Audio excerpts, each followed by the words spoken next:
Mesdames et messieurs, bonsoir. Merci de nous accueillir chez vous et bienvenue dans votre émission littéraire Mots d'ici et d'ailleurs.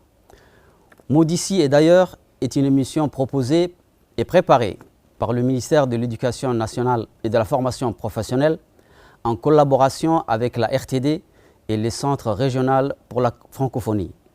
Cette émission a pour vocation d'insuffler le plaisir et le désir de lire chez les élèves et par conséquent réduire la distance entre les élèves et le monde du livre. L'émission ambitionne également de faire connaître les écrits des auteurs djiboutiens d'expression française. J'ai l'honneur d'accueillir deux invités. Il s'agit de M. Maïdoub Ahmed Mohamed, dramaturge, et Adil Salah Ali, inspecteur de l'enseignement de base. Bienvenue messieurs et merci d'avoir répondu à notre invitation. D'abord, je me tourne vers Maïdoub. Votre nom, c'est Maïdoub Ahmed Mohamed. Vous êtes professeur de français, dramaturge et metteur en scène. Vous avez déjà porté sur scène un certain nombre de pièces, dont celle de Feu Abdi Ismaël, dramaturge passionné de théâtre.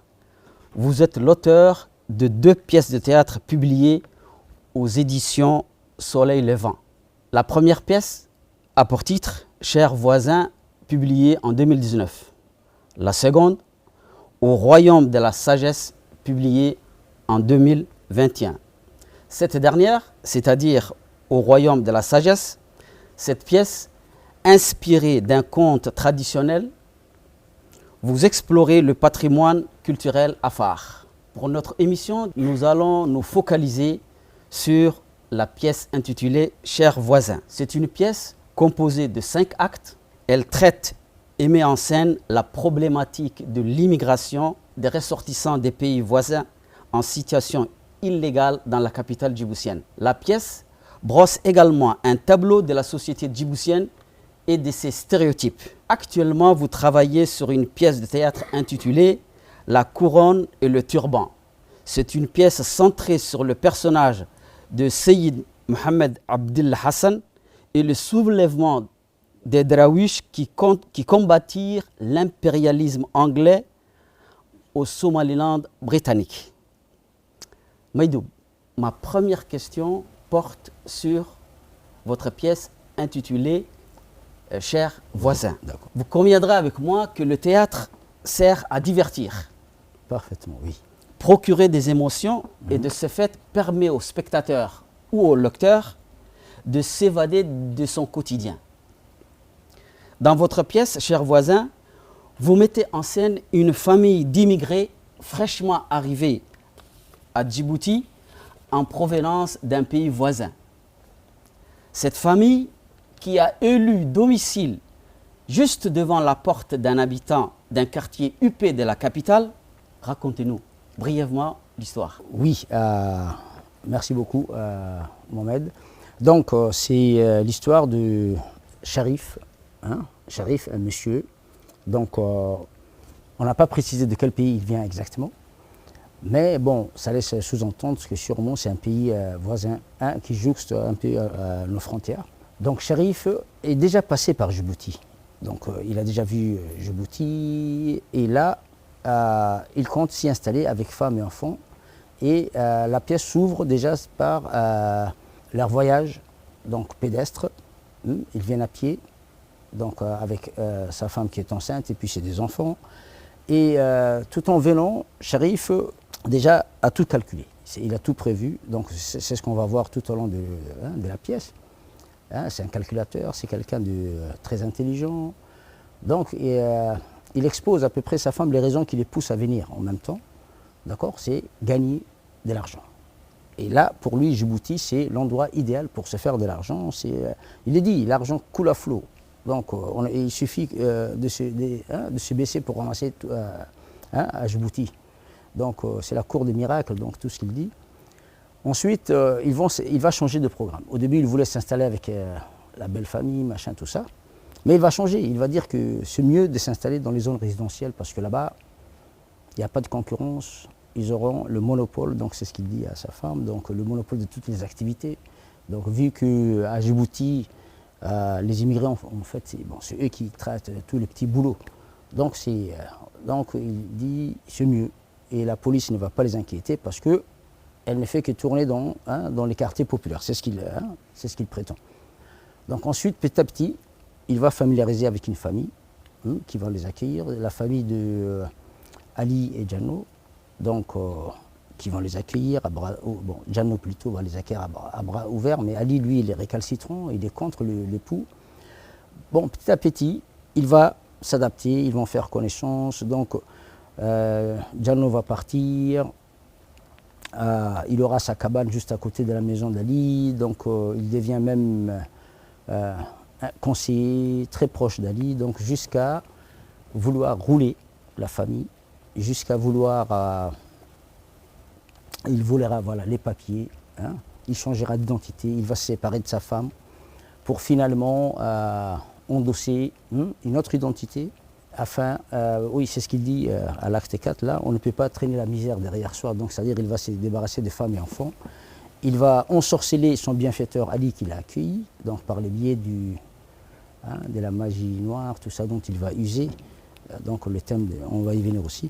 Donc, et petit à petit, Ali Sharif va plus tard être, c'est-à-dire son jeu va être un peu découvert, donc il sera, voilà, il y a Djanno qui va revenir donc pour soigner son époux qui va tomber, qui va sombrer dans la folie, donc c'est-à-dire Ali, la fin est un peu tragique pour le personnage d'Ali, qui va sombrer dans la folie à cause de Sharif.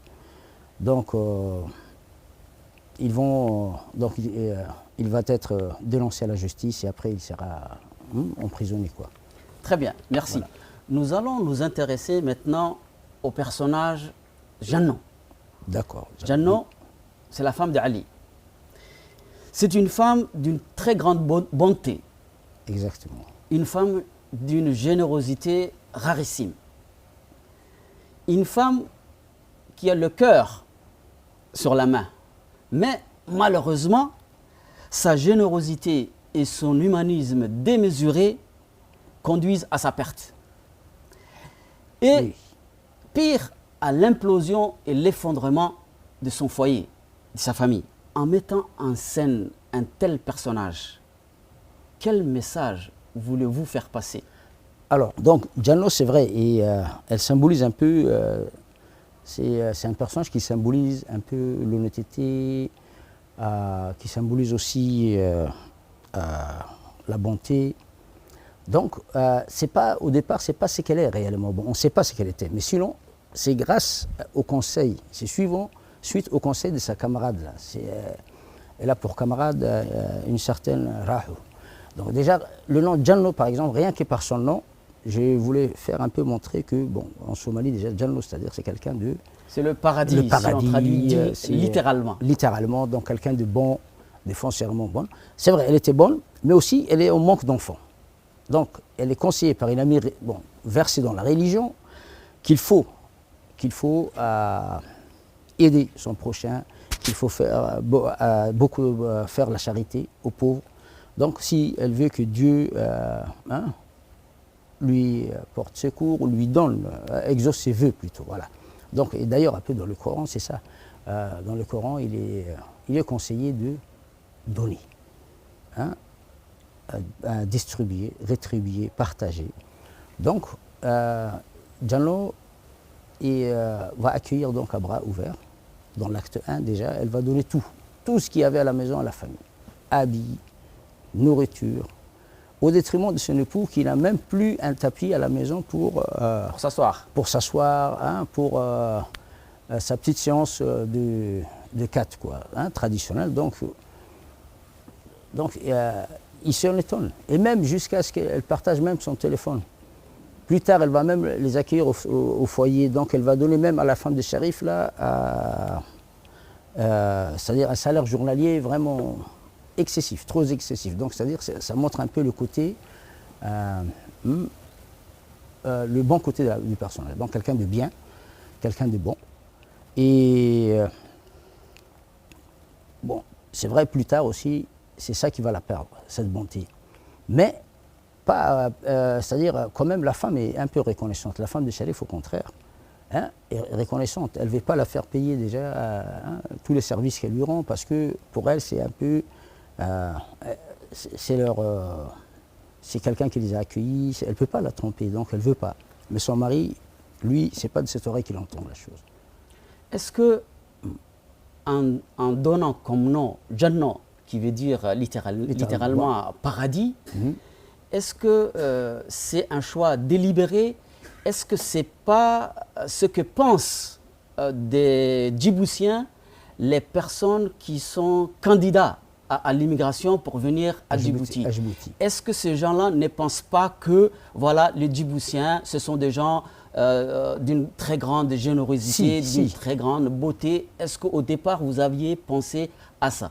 Oui, dans la sous-région, déjà, c'est vrai. Hein, c'est-à-dire la bonté et l'hospitalité des Djiboutiens est très réputée. Hein, c'est des gens qui sont réputés pour être bons. Et d'ailleurs, parfois aussi, c'est ça qui nous fait un peu perdre certains de nos concitoyens quand ils vont même à l'étranger, des fois. Hein, il y a des anecdotes comme quoi des vacanciers djiboutiens se sont fait rouler parce qu'ils ont fait naïvement confiance à quelqu'un d'autre. Elle est également naïve, Jannah. Hein, Jannah est très naïve. Elle est très naïve. Elle est très naïve. Hein, elle est très naïve. Donc, au point où même elle va accepter de passer son téléphone. Et après, son mari lui reproche comment un mendiant est capable d'avoir une carte de 5 000 francs. Donc, à ton avis, est-ce que tu imaginais que ce monsieur est un terroriste? C'est ce qu'il lui reproche. Est-ce que tu as au moins réfléchi sur l'essence même du personnage? Qui? Tu ne le connais même pas et tu lui fais confiance dès les premiers instants. Donc, nous, les Djiboutiens aussi, on a tendance à faire ça. Donc, en lisant votre pièce, et en me focalisant sur le trait de caractère de cette femme, j'ai fait un parallélisme avec la chanson d'un auteur djiboutien très célèbre, Adam Farah, qui, dans la chanson, il célèbre son pays. Et il dit dans la chanson, Djibouti wahatahay, jannadi adunko loso jarmade. Donc, lui, en célébrant son pays, il dit en quelque sorte Djibouti, c'est le paradis, c'est un pays où les gens sont généreux. Donc, est-ce que c'est cette perception que ces gens-là ont avant de venir à Djibouti? Les hommes et les femmes de ce pays sont généreux, le pays lui-même est généreux, c'est un pays accueillant? Est-ce qu'on peut interpréter comme ça? Exactement. Et chose surprenante, même à part même les pays, les gens des pays limitrophes, à part nos voisins, même les gens qui viennent des pays occidentaux reviennent constamment sur Djibouti. Une fois qu'ils ont fait ce passage à Djibouti, je ne sais pas, c'est un pays miraculeux qui attire tout le monde. Donc ils reviennent. Je me rappelle une fois, j'étais dans un pays, un jeune qui m'a dit, mais vraiment Djibouti, je n'arrive pas à oublier. C'est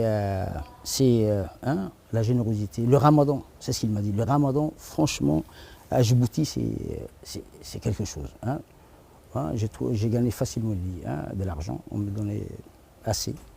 Mais surtout aussi la nourriture. Donc tout est en partage. On partage tout à Djibouti, c'est ça qui est magique, c'est ça qui est magnifique. Peut-être c'est ça qui attire aussi les étrangers. Les étrangers, bien sûr. Pays, et bien sûr. Il y a quelques quelques années, j'avais été dans un cybercafé, un week-end. Ça m'a étonné. J'ai vu, j'entends des gens qui discutent en anglais à travers l'Internet, les réseaux sociaux. Là. De l'autre côté, tu vois un Chinois, de l'autre côté, tu voyais un Asiatique, hindou, tout ça. Donc après, plusieurs langues, nigérian, tchadien. Après, je me suis dit, mais quand même, on n'a même plus besoin d'aller aux États-Unis. On est aux États-Unis déjà. Parce que c'est l'image un peu qu'ils revendiquent, les Américains, donc c'est d'être un melting pot. Donc Djibouti aussi, à peu près, est devenu un melting pot, c'est ce que je me suis dit, en regardant toutes ces nationalités. Et même pire, quand vous voyez des gens qui viennent travailler à Djibouti, bon, juste dans le cadre d'une mission, mais qui reviennent quelques années après s'y installer. Parce que le pays leur a tellement plu, la paix, la stabilité, la générosité surtout, des Djiboutiens. Même les Américains qui sont venus là, Djibouti Peace, c'est ce qu'ils racontent même. Au début, en 2003, on voyait quoi? Les voitures des soldats américains qui roulaient à tombeau ouvert, qui renversaient tout sur leur passage parce qu'ils avaient peur de s'arrêter au feu. Mais à la longue, maintenant, c'est fini. Tu vois, les véhicules des soldats américains, ça roule à 40 km tranquille, il ne roule plus à tombeau ouvert. Donc il dit Djibouti, c'est un pays de paix. Un pays de paix. Effectivement, Oui. Djibouti est un pays de paix. Bien. Maïdoub, généralement, le théâtre, au-delà du rire et du divertissement, Exactement, oui. le théâtre, qu'il soit comique ou tragique, c'est un moyen efficace d'exprimer les dysfonctionnements de la société et les travers des humains. Il constitue un miroir dans lequel la société peut se regarder. Et par conséquent, il pousse le spectateur ou le lecteur à la réflexion. À travers votre pièce, quel est l'aspect sociétal sur lequel vous voulez faire réfléchir le lecteur ou le spectateur? Sur beaucoup de facettes. Donc j'avais essayé de brosser un peu un tableau de la situation quotidienne à Djibouti. Donc première des choses, c'est cet aspect qu'on nous reproche un peu chez nous les Djiboutiens. On est réputé pour être des paresseux, des gens tranquilles, qui ne se cassent pas la tête, qui ne veulent pas travailler. C'était à peu près pour montrer ça. Ce petit boulot, par exemple, c'est vrai, on a des chômeurs, mais ils ne veulent jamais s'occuper de ce genre de petit boulot.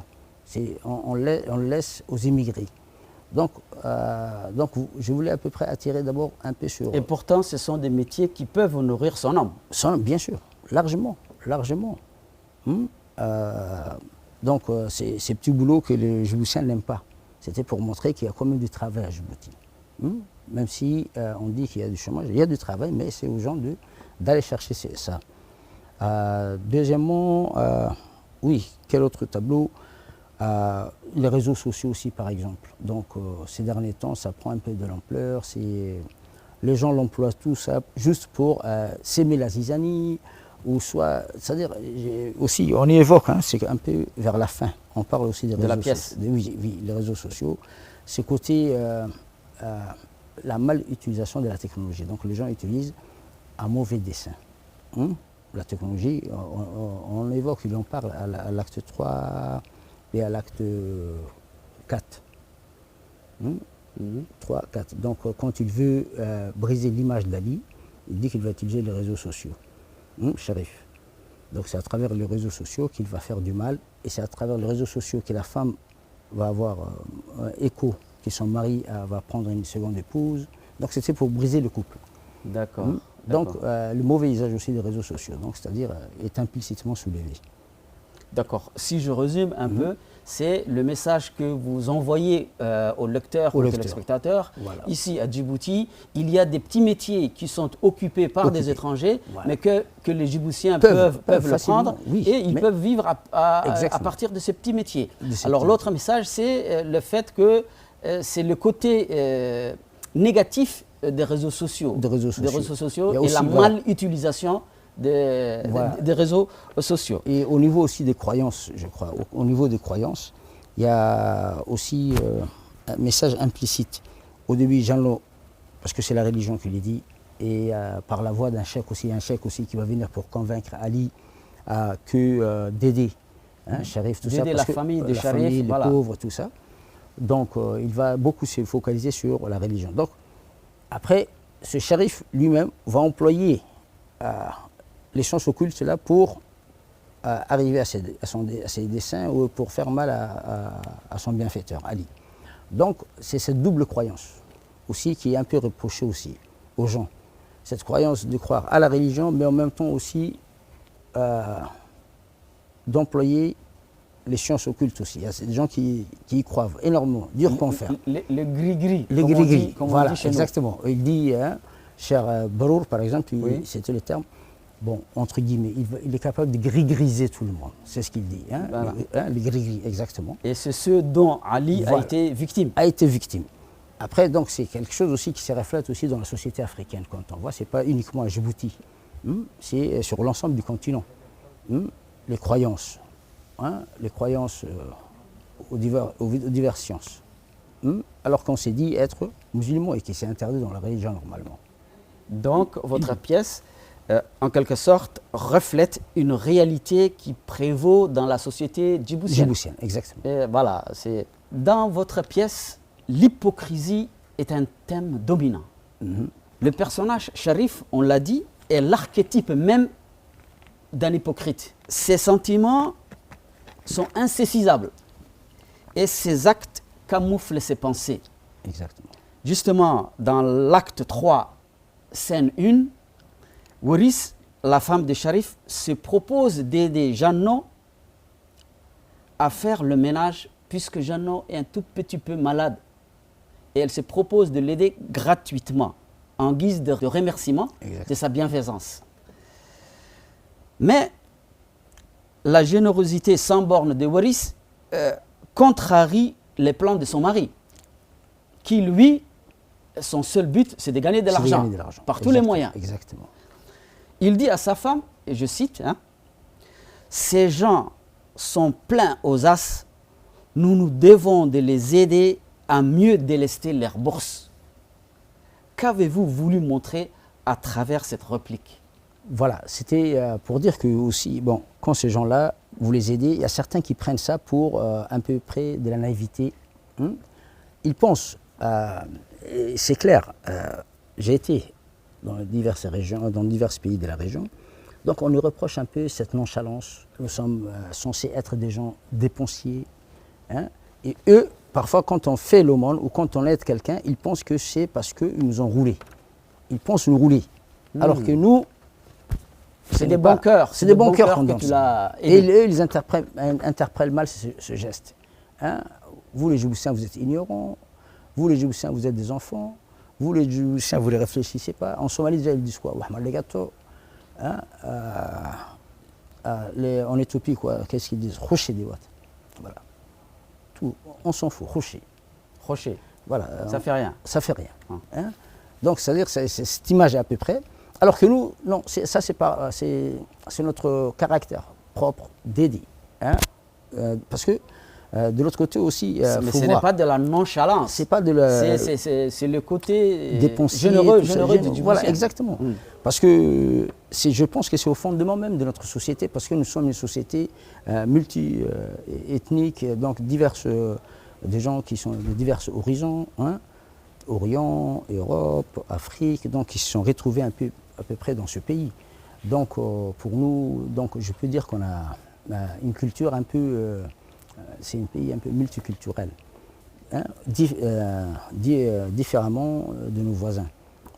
On accueille ici beaucoup de gens, donc ce qui fait que rien que ça se reflète en matière culinaire, ça se voit tout ce qui en matière culinaire et même dans nos traditions orales. Il y a des mots qui reviennent, qu'on a empruntés à l'Arabie ou même à l'Orient. Donc, ce genre djiboutien n'existe pas. C'est-à-dire, cette identité djiboutienne. C'est comme si, à peu près, on nous en voulait. Parce qu'on ne pense pas au lendemain, nous. D'accord. Le lendemain est un peu assuré. La réplique que j'avais citée tout à l'heure, dans la tête d'Ali, c'est les Djiboutiens ont beaucoup d'argent. De Sharif, oui, exactement. Dans la tête de Sharif, exactement. Plutôt dans la tête de Sharif. Si on revient un peu en arrière, au début déjà, quand il précise à sa femme, il lui dit, on n'a qu'à s'abaisser pour ramasser l'argent ici, elle coule à flot, elle est partout, elle traîne à Djibouti. Voilà. Et il dit que ces Djiboutiens sont paresseux. C'est l'image qu'il a de Djibouti, parce qu'il a déjà fait un passage. Pour lui, les Djiboutiens sont paresseux, ils sont naïfs. Et elle lui dit, mais qu'est-ce qu'il a de si spécial? Qu'est-ce qu'on va faire comme travail? Il lui dit, c'est simple, on va faire tous les petits boulots. Et par exemple, quels sont ces petits boulots? Voilà, il les cite, balayeur, serveur, convoyeur, éboueur. Donc, est-ce que vous voyez? Donc, alors que pour sa femme, il lui dit, toi tu feras tout ce qui est nettoyage, balayage de rue, confection des galettes. Donc, c'était quoi encore? Ménage aussi. Donc, c'est-à-dire tu vas travailler aussi comme femme de ménage. C'est ce qu'il dit. Donc, pour lui, donc, il faut même leur prendre à ces gens-là, même l'argent qui se trouve dans leur poche, quand il dit il faut délester leur bourse. Délester leur bourse. Voilà. Donc il faut hors de question de les aider. Les Djiboutiens à dépenser leur argent. À faire sortir cet argent. Donc pour lui, hors de question de rendre quoi que ce soit. Pas de service à rendre aux Djiboutiens. Donc c'est-à-dire qu'il suffit juste donc, de les... Sharif, c'est un personnage sans état d'âme. Sans état d'âme, voilà. Malgré la générosité. Calculateur, sans Voilà, état d'âme, calculateur. mais calculateur, quelqu'un de perfide, on peut dire. Bon, après, donc, dans la félonie va se découvrir au fil de la pièce. Très bien. Maïdoub, pour Victor Hugo, une pièce de théâtre, c'est quelqu'un. Il le compare à un individu, hein, Victor Hugo. Il dit, c'est une voix qui parle, une pièce de théâtre, une voix qui parle. C'est un esprit qui éclaire. C'est une conscience qui avertit. Est-ce le cas dans votre pièce? Est-ce que c'est une voix qui parle, une conscience qui avertit? Qu'en est-il dans votre pièce? Une conscience qui avertit, là je pense qu'il s'est limité, dans cette citation je crois, il s'est juste limité au côté, pas de distraction, mais il s'est juste limité du côté un peu éducatif, du caractère éducatif du théâtre je crois. Mais moi je dirais plutôt, dans cette pièce, c'est juste faire un état de lieu. J'ai juste fait, je crois, si on peut le dire, un état de lieu. Dire voilà, c'est comme ça. C'est ça qui ne marche pas. Bon, peut-être que j'ai prévu, peut-être de faire une suite. Peut-être dans la suite, oui, mais je vais ramener des solutions. Est-ce que vous n'envoyez pas des signaux aux spectateurs? Voilà, tout ce qui ne va pas à peu près dans la société. Il ne faut pas se laisser rouler comme Jeannot et Ali. Voilà. Bon. Donc c'est quand même, il y a cette idée, cette conscience qui avertit. C'est possible, oui. Oui, aussi. Il ne faut pas être trop naïf aussi, hein, peut-être. Et surtout aussi, il faut préserver cette identité djiboutienne. C'est ça peut-être, hein, qui est sous-entendu dans la pièce. Mais oui, c'est un état de lieu en tout cas. Je dirais que c'est plutôt un état de lieu. Hein, tous les dysfonctionnements à peu près de la société qui est un peu évoqué. Voilà, vous touchez du doigt un peu à tout. Tous les dysfonctionnements qui existent dans la société. Jeannot, qu'est-ce qu'il va la perdre? Elle va abandonner son foyer. Bon, pas abandonner, mais elle va aller loin pour accoucher. Donc, il dit, quand il demande, le Sharif dit, mais pourquoi ta femme est partie? Il va dire, c'est pour aller accoucher parce que... Mais il dit, vous avez le meilleur des hôpitaux. Pour lui, c'était la première fois qu'il accède à un hôpital aussi, il faut voir. Hein, parce que leur femme était habituée à accoucher à la maison. Donc il dit, mais pourquoi? Cet hôpital est bien, il est bien. Ma femme m'a dit que même, voilà, quand il lui dit, Sharif va lui dire, non, Ali va lui dire que Jeannot est parti pour accoucher sans douleur. Il lui dit, mais attends, que ce soit à l'étranger ou ici, les femmes accouchent de la même manière. Donc la douleur, elle existe quand même. C'est ce que m'a dit ma femme, il va dire. Hein. D'accord, lui, il ne sait pas, mais... Donc, c'est à peu près ça aussi. Hein. Des gens qui dépensent des sommes. Oui, rappelons à ces propos. C'est la femme de Sharif, elle est enceinte. Elle est enceinte. Elle est enceinte. Donc, elle arrive à terme. Donc, c'est Ali qui va l'aider à l'emmener à l'hôpital. Pour qu'elle accouche. Et à ce sujet, il dit, ma femme, elle a accouché sans problème dans un hôpital ici à Djibouti. Vous, pourquoi vous envoyez vos femmes à l'autre bout de la terre. À l'étranger. À l'étranger. Il ne comprend pas. Exactement. Et après, là, ils vont s'attaquer au problème de nationalité. Donc, lui, d'un autre côté, c'est pour avoir peut-être le papier du pays. Mais attendez, il lui dit, vous êtes à Djibouti. Pour lui, Djibouti, il dit, c'est le paradis sur terre ici pour moi. D'accord? Pourquoi chercher le papier des autres pays, des autres régions? De l'autre côté aussi, ça fait un peu allusion à tous ces Djiboutiens qui partent pour acquérir une identité, je ne sais pas, européenne ou américaine, tout ça, hein, au lieu de conforter la leur. Donc c'est à peu près ça que reproche aussi Sharif. Hein. Donc il lui dit, mais attendez, mon fils, s'il va naître sur le territoire, il aura quand même le papier. Et là, va commencer une discussion sur l'identité. Voilà, comment obtenir la nationalité. Exactement. Donc, et Ali va essayer de lui expliquer, il va dire, mais bien sûr, nous sommes dans un pays démocratique. Très bien.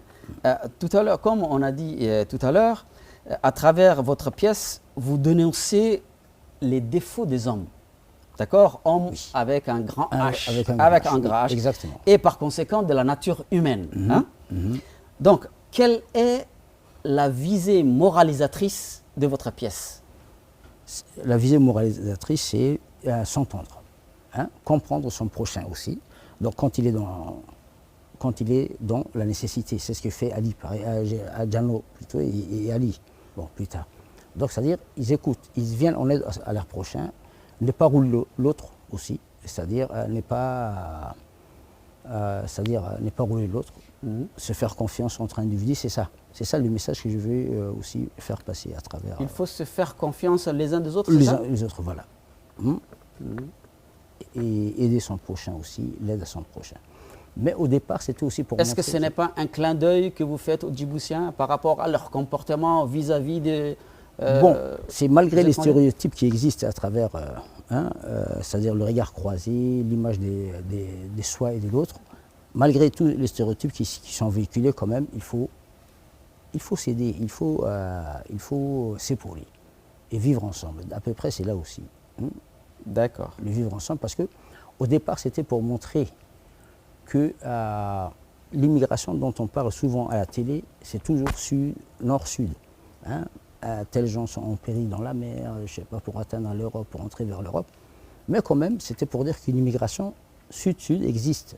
Il n'y a pas que la verticalité, il y a même l'horizontalité, donc c'est-à-dire sud-sud. Il y a des immigrés qui viennent ici, mais ils ne sont pas inquiétés aussi, contrairement aux gens qui vont en Europe. Ils ne sont pas inquiétés, ils peuvent travailler librement et même acquérir l'identité. C'est ça. C'était à peu près pour évoquer ça aussi. Bien. Meïdoub, en marge de vos activités professionnelles et dans le cadre de vos activités d'écrivain, dramaturge, vous animez des ateliers d'écriture dans les établissements scolaires. Et tout dernièrement, vous vous êtes rendu à l'école Fukuzawa. D'accord. Regardons ensemble ce reportage. L'écrivain Meïdoub Ahmed s'est rendu au collège d'enseignement moyen de Fukuzawa, où il a fait une rencontre pleine de surprises. En effet, il a été accueilli par des élèves d'une curiosité très affûtée, d'une vitalité débordante, avides d'apprendre et d'échanger avec l'auteur. Ainsi, leur curiosité et leur enthousiasme a éveillé chez l'auteur cette passion que seuls connaissent ceux qui ont exercé un jour le beau métier d'enseignant. Ensemble, élèves et auteurs ont analysé des extraits des œuvres chers voisins et au rayonnement de la sagesse.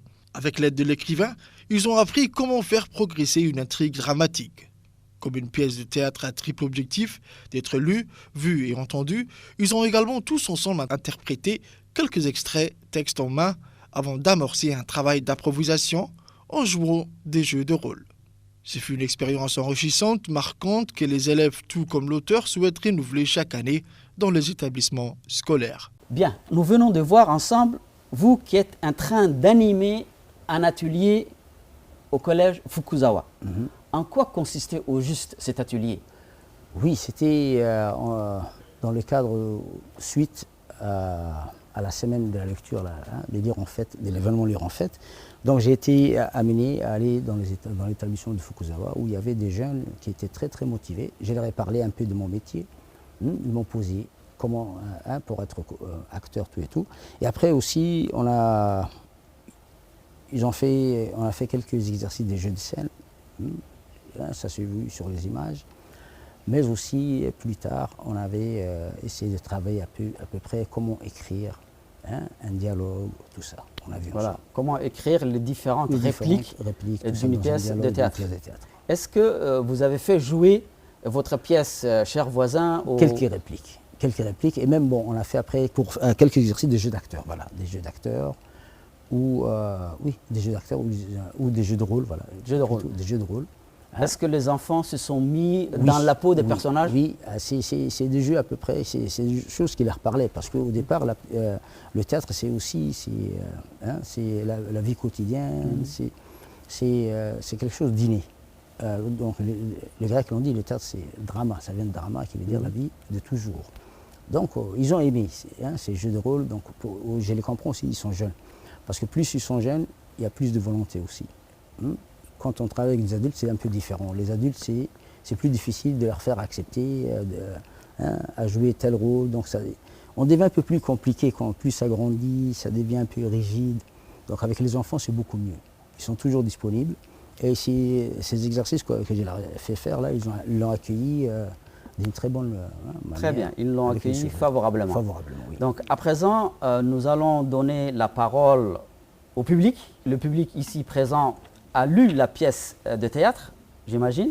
Donc je vais leur donner la parole si ils ont des questions à poser par rapport à cette pièce sur laquelle nous nous sommes focalisés ou sur une autre pièce qu'a écrit l'auteur ici et présent.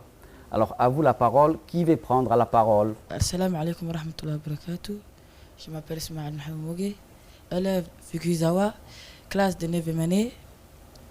Monsieur Meidou, je vais vous demander une question. Pourquoi Sharif et Waris ont-ils quitté leur pays pour venir à Djibouti? La venue de Sharif et sa femme Waris est motivée par l'envie, ou je vais dire le projet des Sharif de faire leur vie ici même, c'est-à-dire de s'enrichir. Pour lui, il vient avec femme et enfant juste ici pour se faire plein les poches. Bon, d'après l'expression. Donc ça, c'est pour gagner de l'argent, pour devenir riche. D'accord? C'est ça qu'il a mis. Parce que pour lui, les Djiboutiens sont pauvres. Et il veut travailler à leur place. Est-ce que vous voyez? Les Djiboutiens sont pauvres? Pour lui, non. Non, pour lui, les Djiboutiens sont riches. Sont paresseux, je veux dire, excusez-moi. Pour lui, les Djiboutiens sont paresseux. Donc, il dit, moi, je vais travailler à leur place. Moi, je vais ramasser l'argent qu'eux, ils ne veulent pas ramasser. C'est ça qu'il dit. D'accord? Donc, voilà, sa femme lui dit, mais quand même, on vit quand même, hein, on a notre jardin, tout. Il lui dit, non, non. Hein, à la place de ton petit jardin, tu auras une plantation et même, et tu feras une maison en dur. C'est ça son projet aussi. On aura aussi des maisons. C'est construire une maison, une villa, voilà. Dans son pays d'origine. Dans son pays d'origine, c'est ça. Hein? D'accord? Et voilà. Et plus tard, des gens travailleront pour toi. Donc, c'est-à-dire c'est s'enrichir, c'est ça. Lui, il n'a pas d'autres objectifs. Hein? Pas pour inscrire les enfants à l'école, tout ça, parce que même les enfants vont travailler après. Et s'enrichir par tous les moyens. Par tous les moyens. Les enfants, après, dans l'acte 4, là, tout le petit boulot que pratiquent à peu près les immigrants ici sont soulevés. Hein? Quand il fait les décomptes dans l'acte 4, il parle il fait ses décomptes de la recette du mois. Oui. Hein? Donc il calcule toutes les activités. Et cette recette s'élève à 500 quelques mille. 500 quelques mille voilà. Par mois. Par mois, mais il dit quand même c'est peu. Parce qu'à côté, il y a la belle famille et la belle-sœur qui ne fait rien. Et c'est là qu'il va commencer à lui trouver une activité à la belle-sœur, c'est-à-dire de charmer Sharif. Et après, pour le voler et l'accuser elle. Salam alaikum wa rahmatullahi wa barakatuh. Je me présente, je m'appelle Bilal Mohamed Ahmed. Je suis élève au collège de Fukuzawa, je suis en classe de 9e. Monsieur Meidou, je voulais vous poser une question à propos d'une autre pièce, Orientement de la sagesse. Oui. Oui, ici, le roi injuste, il veut tuer tous les vieillards. Pour quelle raison? Et quelques-uns de ses soldats n'arrivent pas à tuer un seul vieillard alors qu'ils ont exécuté les autres. Pour ce vieillard-là, qu'est-ce qui le protège? Et le roi, qu'est-ce qui l'a incité à tuer les vieils hommes? Tous les vieils hommes. Oui, il s'appelait Fokoli, mais bon, j'ai changé. Yagili, on avait dit.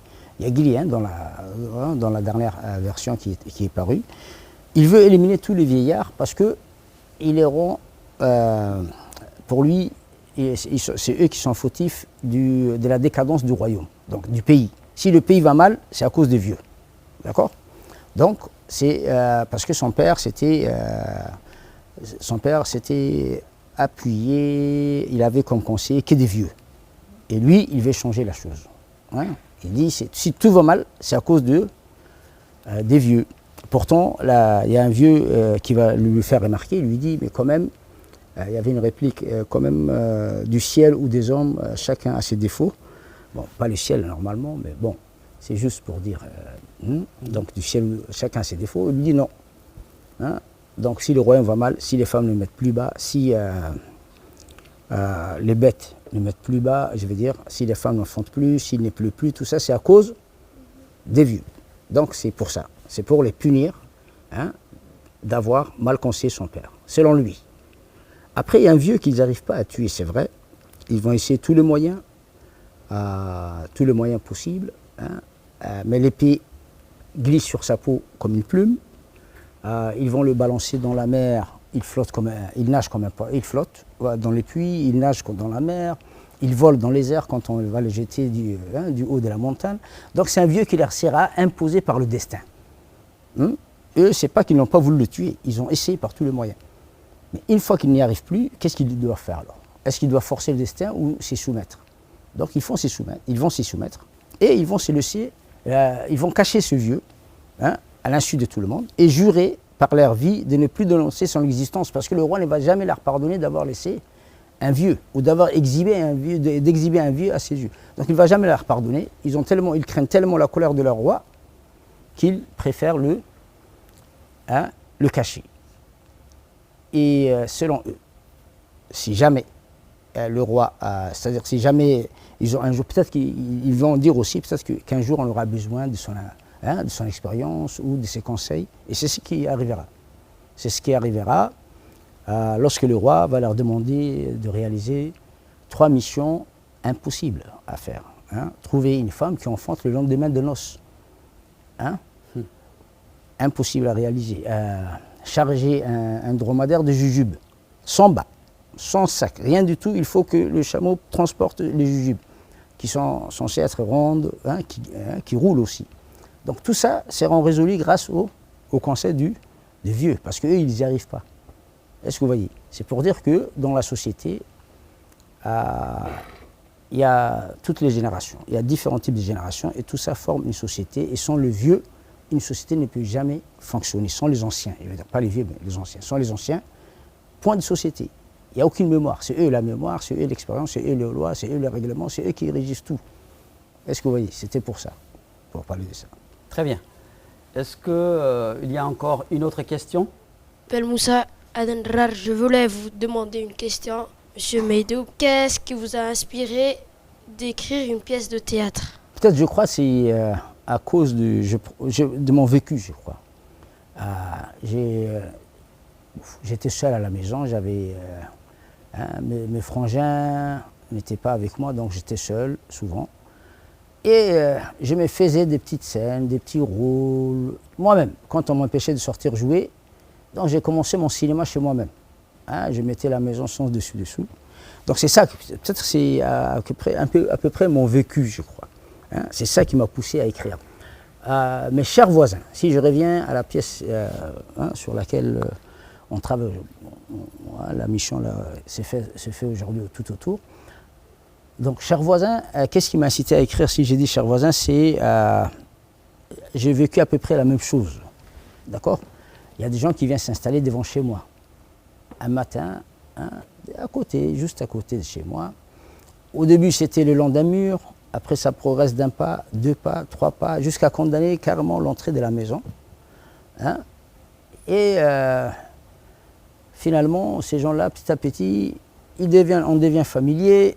Hein, ils demandent à entrer aux toilettes, ils demandent à partager tout ce qu'il y a à la maison. Mais si tu leur demandes, par exemple, s'il y a quelque chose, si on te balance, si on te vole quelque chose, ils n'ont rien vu. S'il y a un bébé qui sort de la maison, ils n'ont rien vu. Eux, ils ne sont pas impliqués. S'il y a quelque chose qui te concerne, ce n'est pas leur travail. Ils ne te connaissent pas. Hein? Et après, il fallait voir. Il fallait voir quand ces gens-là, on les a délogés. Il fallait voir les détritus, 3 camions. Ça a fallu pour tout ce qu'ils ont amassé, tout ce qu'il y avait comme déchets, tout ce qu'il y avait comme poubelle, j'en peux dire. Mais vraiment, c'est toute une montagne au bout d'un moment. Et après, il y avait l'hypocrisie des gens. Au départ, on te dit, mais qu'est-ce qu'ils font ces gens-là devant toi? Voilà, ils salissent tout, machin. Et toi, tu t'énerves. Quand tu t'énerves et que tu ramènes la police, on te dit, laisse-les tranquilles, c'est des mendiants. Masakin. Masakin, il est beaucoup comme ça. Mais derrière, donc personne ne veut prendre la responsabilité. Bon, heureusement qu'il y avait, c'est une association qui a délogé à peu près ces gens-là. Alors, quand on a commencé à répéter, il y avait certains des comédiens qui étaient passés me voir une fois. Bon, je n'étais pas à la maison. En arrivant, ils étaient là, ils me disent, monsieur, on était en train de regarder la pièce. Et quand ils ont vu les gens à côté, la pièce qu'on est en train de répéter, on l'a visionnée. Ils ont dit, c'est là. Voilà, chers voisins, c'est ici. Ça fait partie de notre quotidien. C'est le quotidien, mais on sait d'où vient la pièce. Elle est là. Ils me disent, c'est ça. D'accord. Donc, ce qui a inspiré le dramaturge à écrire cette pièce, c'est une réalité qu'il côtoie pratiquement tous les jours. Voilà. Alors, nous allons prendre peut-être la dernière question. Salam alaikum wa rahmatullahi wa barakatuh. Je m'appelle Mustafa Saïd Roumani. Je suis un élève du collège de Figuzawa des classes de la 9e.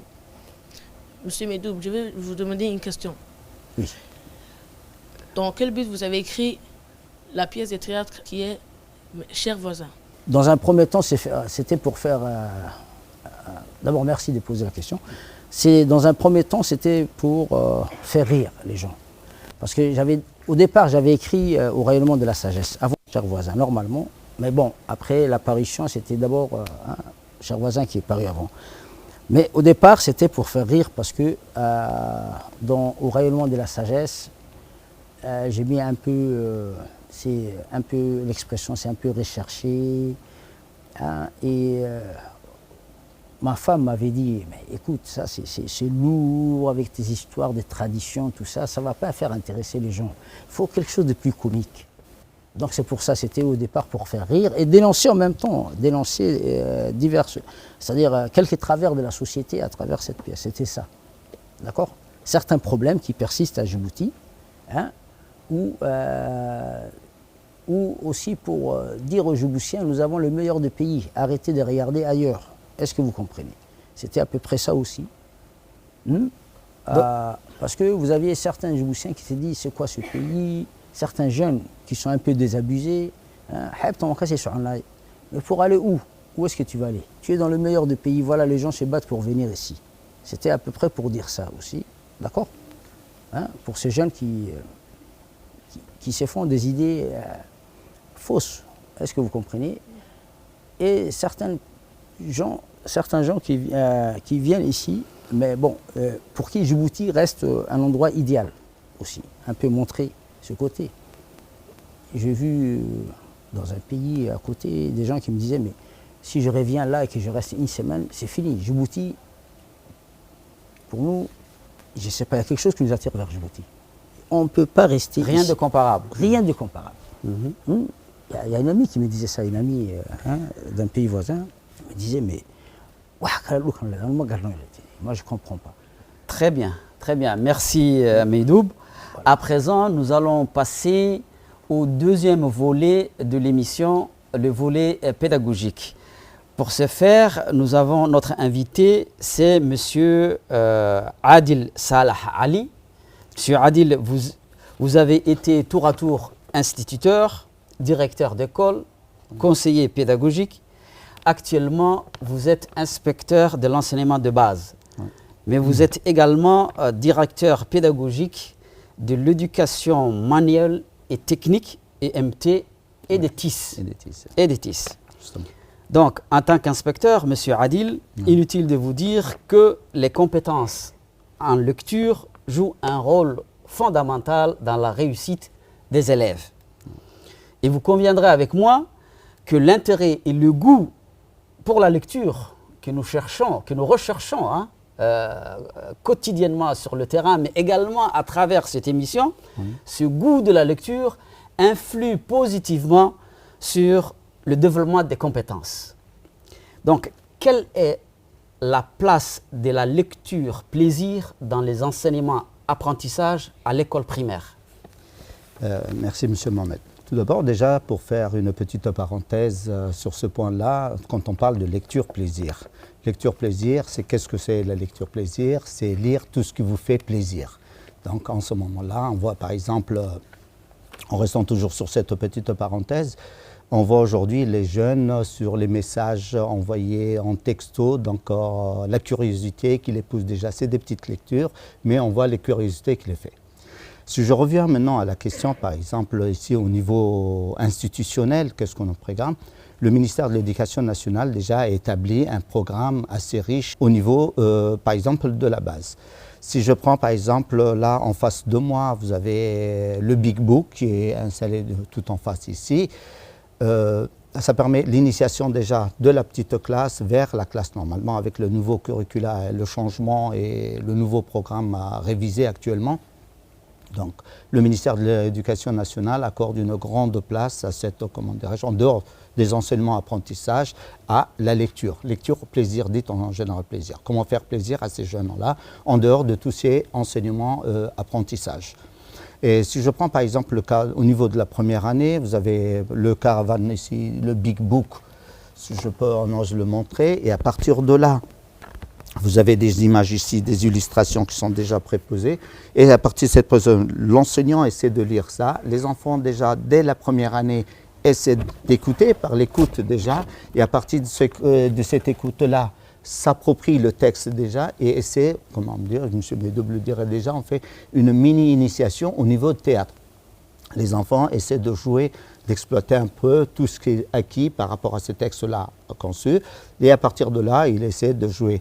Et pareil aussi au niveau deuxième année, au niveau cycle 2. Sinon, en dehors de ça, au niveau de lecture-plaisir, parce qu'on reste toujours dans ce cadre-là, lecture-plaisir, donc il y a tout un programme bien établi au niveau du ministère de l'Éducation nationale. Il y a des collections quand même, au passage, je salue quand même le ministère de l'Éducation nationale, qui dernièrement donc, a fourni de meubles qu'on appelle coins lecture déjà, pour renforcer ces acquis-là et pour renforcer la lecture-plaisir dans les classes. Dans chaque classe actuellement, il y a un meuble qui est conçu. Donc, à partir de ce meuble-là, il y a eu quand même des collections de manuels, de livres de contes. Ici, vous avez au niveau, par exemple, de la troisième année, il y a Hassan, la collection Hassan et son ballon, c'est Hassan et ses amis.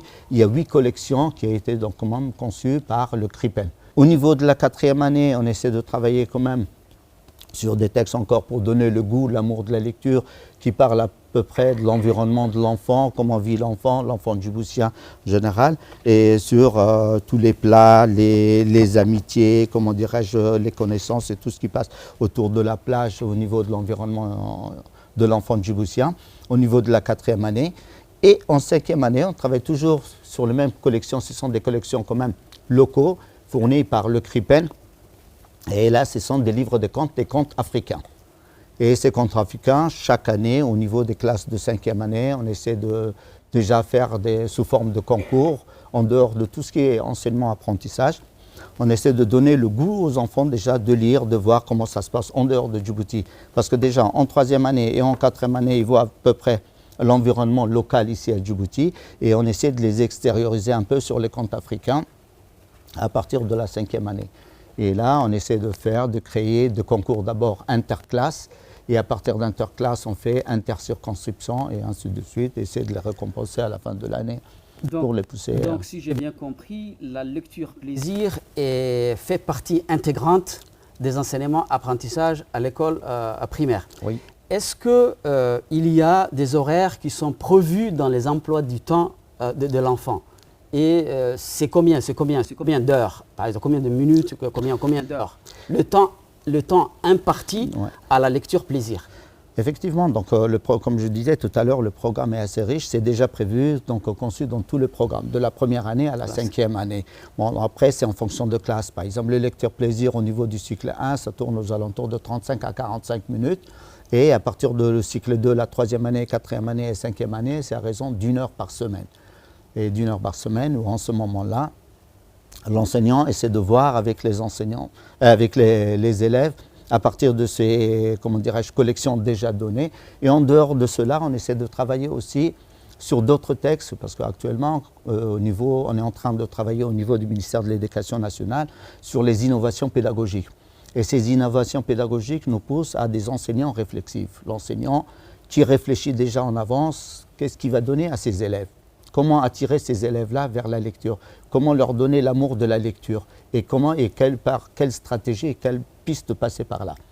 En ce moment-là, l'enseignant, il essaie de travailler, par exemple, pour les garçons, en dehors de ça, pour les amuser un peu, entrer un peu dans l'extra, on essaie de passer, par exemple, sur les réseaux sociaux, ou on passe un peu sur le football, par exemple, si je prends le cas des garçons.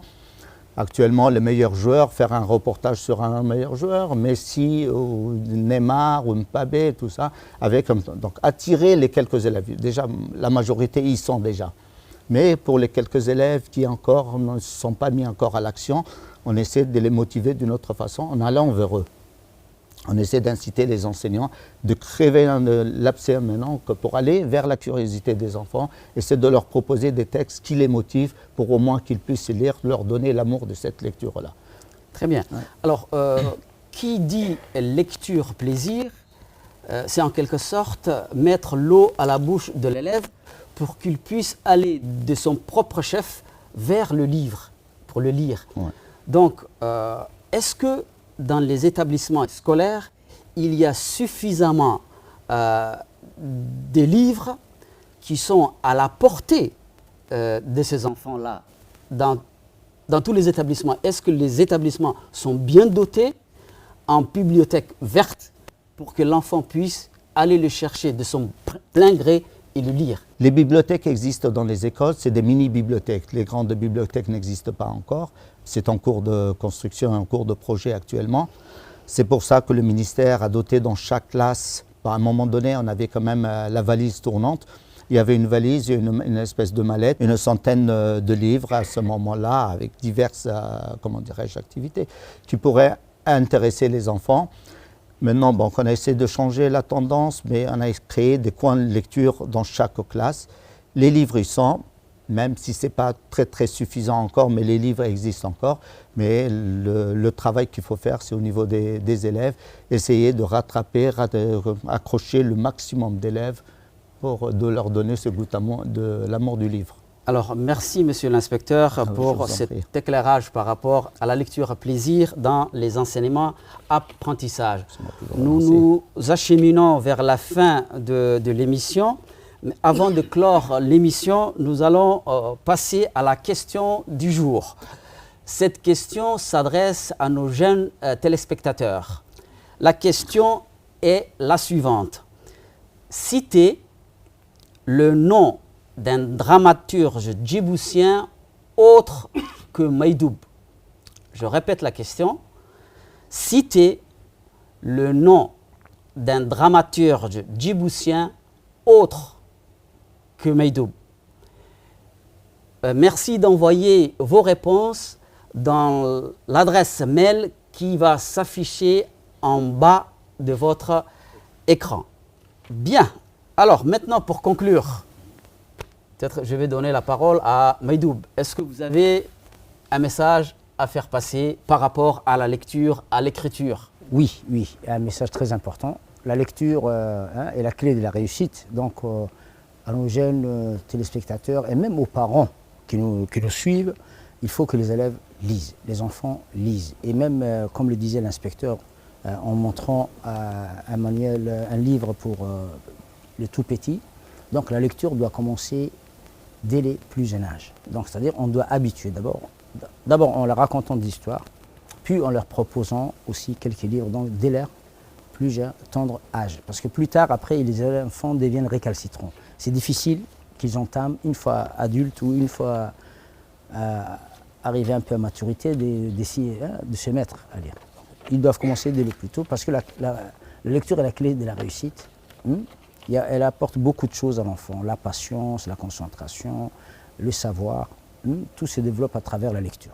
Voilà. Très bien, merci Maïdoub. Monsieur l'inspecteur, le mot de la fin? Le mot de la fin, donc moi je dirais encore un peu plus grand, je m'adresserai aux jeunes, donc sortir un peu de ce réseaux sociaux où vraiment aller sur de petits textes, aller vers les livres, aller essayer de lire le maximum possible pour vous instruire, pour vous trouver tout votre plaisir dans le livre. Et bon courage. Merci beaucoup. Il ne me reste qu'à remercier mes invités, Monsieur Maïdoub Ahmed Mohamed, dramaturge, metteur en scène, mais également professeur de français. Merci, monsieur. Je remercie également monsieur Adil Salah Ali, inspecteur de l'enseignement de base. Un grand merci à vous, téléspectateurs. D'ici la prochaine émission, portez-vous bien.